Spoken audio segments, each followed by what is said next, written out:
kapaslupang Indio, wala kayong karapatang napastanganin ang aking pangalan. Ako ang pura paroko ng San Diego, kaya nararapat ninyo akong galahin. Aba, hindi pa rin kayo naniniwala? Naaalala ko pa rin, hanggang sa ngayon, ginawa niya, nakawalang yaan ng Crisostomo Ibarra na yan. Nag-umpisa ang lahat. Magkaroon ng pagkikita. Kapitan Chango. Nagkaroon kami ng pagtatalo ng paslupang Ibarra na yun. Huwag na natin pag-pagsapan ngayon. Eto, dumating si Ibarra.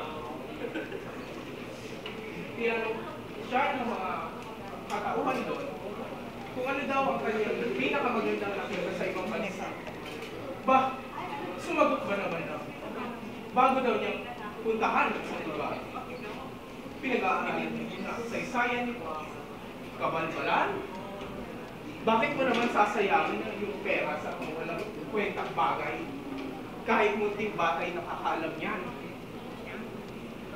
Alam naman natin na si Kapitan Tiago at si Pia Alba ay wala pa rin anak. 6 na taon na, oh. Sinabi ko kay Pia, magsayaw kayo sa ubando para mabiyayaan kayo. Sumunod naman siya.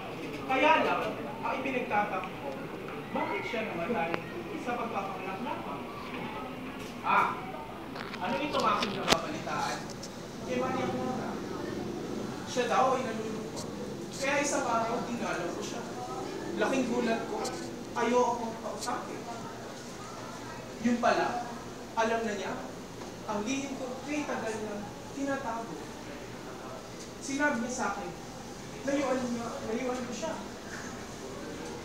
Sinabi ko, anak, ginawa ko lamang iyon para hindi ka maakop sa isang Indio katulad na Ibarra na yan. Ngunit, makulit pa rin siya.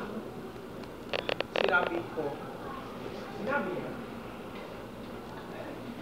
monghe o kamatayan, subalit sa huli, nalabig ang pagnanais niyang mag-monghe. Kaya, kahit pagkat sa aking kalooban, ito'y ginawa ko na lamang, tinutulutan ko lang siya mag-monghe. Salamat, mga